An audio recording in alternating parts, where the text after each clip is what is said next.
This is Work University, episode 27. This is Work University, and I'm Annalisa Felix. This is where I interview people from various employment backgrounds and get the inside scoop on what their job is really like. If you're just getting into the workforce, or if you're curious about getting into something new, listen up. Hello, today I am speaking with Jeanine, and Jeanine is a cheesemonger at the Cheese School of San Francisco. Hello, Jeanine. Hello. How are you? I'm good. I'm so grateful that you're here speaking with me. Thank you so much. You are so welcome. Thank you for having me. Yeah, so let's get right into it. What is a cheesemonger? So a cheesemonger is basically somebody who sells cheese. The specialty of a monger, really, there are different types of mongers. Like you'll hear about a fishmonger or a cheesemonger. It's really just a way to describe somebody who sells something of a specialty. So a cheesemonger is somebody who really focuses on selling cheese, taking care of cheese, representing the cheesemakers, who's basically an expert in cheese. Okay. So you work at a pretty famous cheese establishment, and it's called the Cheese School, and it's right in the heart of San Francisco. So tell me a little bit about what you do there, say, on a day-to-day. Yeah, so the Cheese School is an exceptional organization. It's really the only one of its kind here in the United States. And we are in the center of San Francisco. We're right in Ghirardelli Square, which is also very famous. My day-to-day there is really focusing on the cheese counter specifically and providing really good customer service for the customers who want to come in and buy cheese, as well as folks who are there for class or there for special events. And the other part of my job is to plan and coordinate the cheeses that we use, that we would use in the kitchen, or we would use for classes, or different events that we do, whether it's a birthday party or a specialty private cheese class. All of those things all in one place. So what do you need to know? What is the spectrum of things that, to be titled a cheesemonger, what do you need to know? And is there any certifications to get there? Well, there's a lot of different stuff to know, really.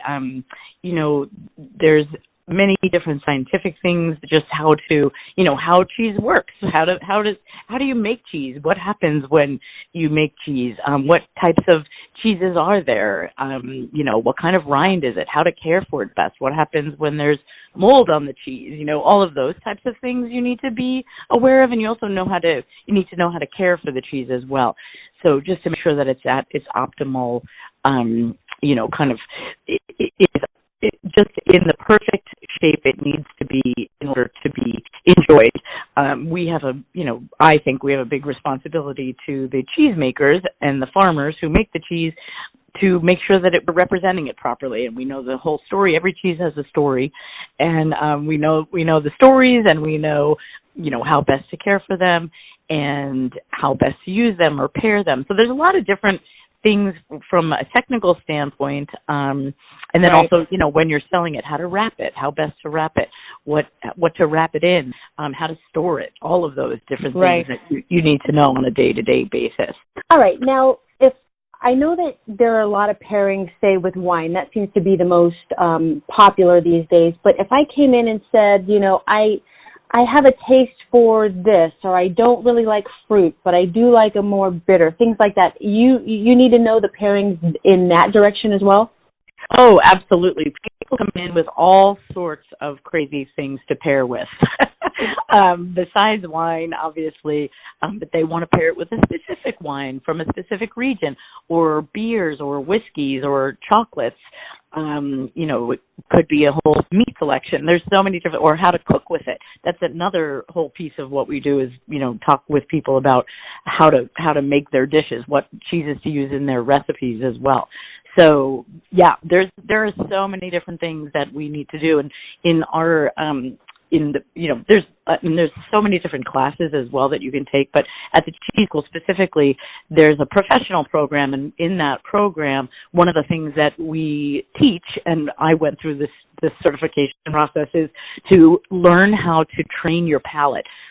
Okay, so with taste pairings, there sounds like there's some chemical education you might need to have, or extensive learning you might need to get with that. Yes, so we do a specific piece of class where you learn how to train your palate. So you understand, you're trying a million different pairings, and some work and some don't. A lot of them purposefully don't work so that we can learn how to correct them. So if you're eating something that, clashes, whether it's like a buttery Chardonnay that you're trying with a, lactic goat's milk cheese, or, other pairings such like that where they don't necessarily work, it's just a lot of tasting, a lot of practice. We get to eat a lot of cheese every single day, so we get to know how things taste with them, and what's, unconventional things such as like chocolate and cheese, or conventional things such as beer or wine or things like that. So there's many different pairings that you can do. What's the craziest pairing you've heard of? One of my favorites is Gouda, an aged Gouda with really beautiful dark chocolate. It's such an amazing pairing. And if you top it off with a bourbon or a Manhattan, it is a taste sensation. It's one of those things that you'd never ever expect, and it's just a smash hit. It's so delicious. That's my favorite for sure. Blue cheese also goes really, really well with dark chocolate. It's beautiful. It's the bitterness of the chocolate that goes with like the saltiness of the cheese. And it's just absolutely beautiful. We have a cheese that we carry that has a little bit of fennel pollen in it, as well as some lavender. And wildly enough, it goes so well with these wacky little pecan cakes that we make. It's just it's so different and wacky, but it's so delicious. And you'd never know unless you start trying. And after a while, your brain realizes like, ooh, okay, this is bright and lemony, or this is really rich and gooey, or your mind and your brain starts telling you like, okay, what do I want with this? It's almost like you're craving something with it. That's what ends up happening, really. It's called your flavor memory, where you, every single time, like one of the things I do the most is I give people taste of cheese constantly. That's all I do all day long. Here you go, try this. Here you go, try this. And I can kind of hone in on what they're looking for, because people come in and just say, oh, I like sharp cheeses, and sharp cheeses mean a lot of things to a lot of different people. It could be a cheddar, or it could be more of a, wash dry and stinky cheese. Like people have it's so subjective. So we sit and we try, but every time I give somebody a taste, I take a taste as well and think about, okay, what does this taste like? What are these folks getting from this as well? Just so I can learn too from what other people are tasting, Right. So if you say cheese pairing, say with the chocolate and blue cheese that you had mentioned earlier, does that mean it's all in the same bite, or does that mean you taste one and then taste another right after it, or does it matter? Both. It doesn't matter. What I do specifically with that is I will always give our guests a taste of the cheese first, and then I'll give them the cheese and the chocolate, for example, together. Because I want them to try the cheese on its own first and, think about it. And then when they have that pairing, it just like blows their mind, basically. Because people don't really ever think about doing things like that, No. So it's quite fun. Okay, well, how did you get to be where you are now? Did you start off knowing this is what you wanted to do, or what was your path in getting here as a cheesemonger? So I have a long, wacky path to get to being a cheesemonger. My background is in global operations. So I used to run a Japanese animation company for many years, dealing with human resources and, finance and legal and, admin and everything that happened on the back end, all the operations and real estate. And before that, I came from an advertising and television background, so I specialized in animation pretty much my whole career and loved it.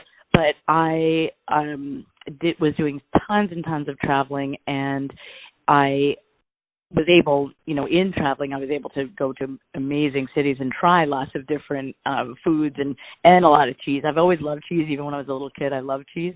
But I never knew that that's what I wanted to do. But as I was, going through my career, I really very, very, very busy schedule. It was like 24/7 most of the time because it was all over the world, and I was traveling a lot.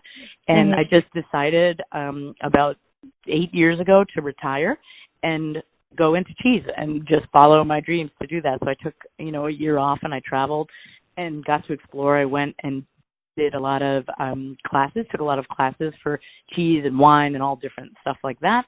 And then decided to jump into cheese. So I got into it I've been doing it for about 6 years now. And that's how I did it. So I basically retired and decided to focus on that and do something fun. I loved my job very much. I had a really fun job, but this was more of like, I want to focus on food and learning and cheese and making people happy, because people sure are happy when they're eating cheese for the most part. Yes, I know it makes me very happy. So when you say cheesemonger, can anyone be a cheesemonger, or do you have to pass a certain level of education and certification to be titled that? No, anybody can become a cheesemonger for sure. And, for those who are thinking about becoming a cheesemonger, I think you just have to basically jump in and do it. It takes a lot of learning. You have to just basically listen and learn and watch people do their thing, learning how to cut cheese properly, learning how to wrap cheese properly, learning how to care for cheese. All of that stuff comes from watching other people do it. And and the selling of the cheese, that's a whole other thing. Like I said before, every cheese has a story, and there's so many different amazing tales to tell about the different cheeses.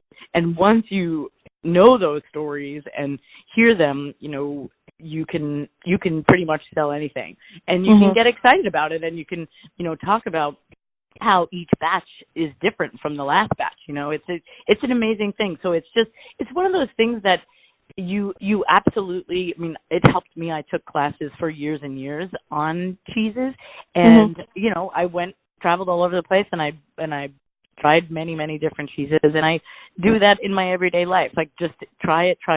Like, just buy something that is unusual or different. It's better to buy smaller amounts of fantastic cheese than large quantities of not so great cheese in general, just so how you learn. Basically, that's how you learn. But anybody can do it, and it's such a rewarding, fun career path. Basically, it's really, really fun, and like I said, you're making people very happy in general. When people walk in the door, they are like, "Oh my gosh, cheese!" So many people, they're so excited, and it's so much fun, and it's great. Food makes people happy, and it brings people together, and you can do so many things with cheese. You can just eat it straight up. You can cook with it. You can, like, pair it with different things, like we've discussed, and just create. It's just a matter of creating wonderful things. We just did the other day in the kitchen. Our chef did a beautiful Parmesan creme brulee, which was amazing. So there's all sorts of different stuff that we can do with cheese, and it's really fun. So as a career, if I'm just getting started, but I see that as a career path, like what is the earned potential for something like that? So cheese in general, cheese in this straight up kind of like retail situation in San Francisco, you're really making probably about like between $15 and $20 an hour, and but then you're getting lots of tips. So it just depends on how your shop is run, and it's definitely more of a labor of love. You're never going to become a millionaire working in cheese. Right, that is 100% not going to happen. But so it's just one of those things that you kind of have to plan for, and eventually you work your way up. There's so many different opportunities to do things. Like we do, private classes, and we go off site to people. I run farm tours for the cheese school, so I bring groups of folks up to Marin to visit the farms that we sell. We have their cheeses in our case, and we use their cheeses just to educate people. So there's other ways of expanding your earning potential, you know what I mean? You can do all sorts of different stuff. You can do private classes, you can do events. The other day I went to go pick my husband up after work, and he was with some folks in a bar, and they were all talking about cheese, and I had a bunch of cheese with me because I was going to be gone for a few days. So we did like an impromptu tasting right there in the bar, and the bartender was there, all these people were there. It was really fun. So there's all sorts of stuff, that you can do if you want to, supplement your income for sure. There's so many different things, Yeah, it sounds like a lot of fun. Yeah, it is. It's more of a labor of love, and it's so much fun. You're doing it because you love it for sure. And you really can people get really, really excited and sort of geek out on cheese, which is fun. We were just hosting the Cheesemonger Invitational here in San Francisco this past weekend, and it is truly one of the craziest events ever. You should It's an event, like a competition? Oh yeah, it's a competition. So there's cheese makers who come, and not only cheese, but like jams and meats and all sorts of different things that pair with cheeses. But they come from all over the world, and it's really like it's a weekend of all sorts of different education. People come, the cheesemakers come into the shop. We've had so many different makers come in, and it was wonderful to meet them and hear their story and look at pictures on their phone about different things, and they sat down and told us about things. So that's super fun. But the Mongers, what happens is people enter this competition, and there's 2 days of competition. So there's one day which is like an educational day where they're doing like blind testing and doing pairings and doing salesmanship competition. So there's all of that, which is more like the technical side, and then the next day is all the pairing. So they have to come up with a perfect bite, a beverage pairing, as well as a plate design, like a cheese design. So they're assigned a cheese. Each monger is assigned a cheese, and they have a little while to prepare all of this. So it's really, really exciting. And then Jeanine, there's like who knew? Crazy. Yeah, it's crazy. It's crazy. It's so much fun. One last question. If I were thinking of taking this as a career path, what advice would you give me starting out? I would say definitely if you can take classes, do so. If there's any sort of organization around you, or even a cheese shop, like go in. If there's no place to take classes, you can go into your local cheese shop and ask your cheesemonger to say, what's fresh today? What's your favorite today? What's your favorite story? What's your favorite goat cheese? Like, go in and learn from them. Don't be afraid. You're never going to learn everything because there's bazillions of cheeses out there. Yeah. And you're constantly learning. Yeah. You're constantly learning. You're never going to know everything. And it's good to just keep it in perspective, Like I said, you're making people happy when you eat cheese and when you sell them cheese. So it's the best thing to kind of like relax and have fun, but really listen and watch and learn. It's the best way to do it. The best experience is literally just working behind a cheese counter to understand, how it all works. And a lot of people go and they work on farms, and that's amazing too, or they go work for wholesalers. That's a totally different. Yeah. And people would do the special events just focused only on cheese boards or grazing boards. That's huge business. So there's so many different things that you can do, but you really need to get in there and sort of get behind a cheese counter and learn first. So that's what I would suggest, is just if you're thinking about it, just do it. Go into your local place, your local cheese shop, or if you can take classes, like there are culinary classes that focus on cheese here in San Francisco at our city college. There's lots of different options for folks to get educated, and there are many resources online. Some of the most famous cheesemakers have libraries of cheese online, like Saxelby or Cowgirl Creamery. They have an extensive collection online that you can read about and learn about. Awesome. So, yeah, there's tons of ways to learn for sure. Thanks for those resources. And Jeanine, thank you so much for taking the time to speak with me today. I've learned so much about being a cheesemonger. I appreciate it. Thanks for having me. I really appreciate it. It was fun talking with you. Thank you for listening. I hope you liked this episode. If you have a particular job you'd like me to look into, send me an email at workuniversityforyou@gmail.com. That's workuniversity, the number 4, the letter U, @gmail.com. Thanks, and I'll see you next time.